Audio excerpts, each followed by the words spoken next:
Nobody should know you know this recipe. Once they get a taste of this amazing flavor, you'll never get out of the kitchen. All detailed measurements and recipe are in the description.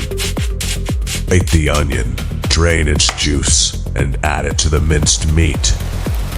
Add the salt, black pepper, cumin powder, 1 egg, breadcrumbs, and finely grated garlic to the mixture and knead for 5 minutes. Cover it and let it rest in the refrigerator for 2 hours.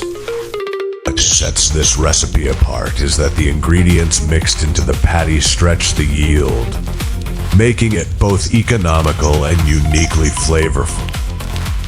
Take the rested minced meat from the fridge, knead for 1 minute, and shape into round patties 1 centimeter larger than the store-bought hamburger buns. Arrange them on a plate. Now, moving on to the sauce recipe, the real game changer and flavor bomb. Add a little olive oil, 3 cloves of grated garlic, and tomato paste to the pot. Cook for 1 minute, then add the water. Add the black pepper, sugar, and salt. Simmer on low heat for 15 minutes until the sauce thickens. Once the sauce thickens, transfer it to a wide, shallow container to cool. While our sauce cools down, let's start cooking the patties.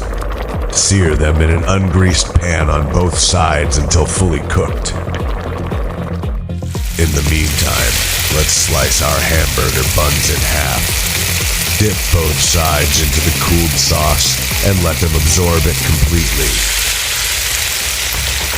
Place the cooked patties inside the sauce-soaked buns. If you think it's over just from looking at this picture, think again. Now, it's time for the cooking technique that makes all the difference. Pour water up to 1/2 centimeter high into a wide pot with a lid. Line the inside with a piece of crumpled, wet baking paper. Place the sauce-soaked burgers on the baking paper inside the pot.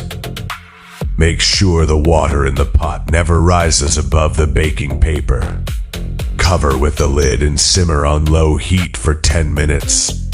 Turn off the heat and let it rest for 5 minutes with the lid on.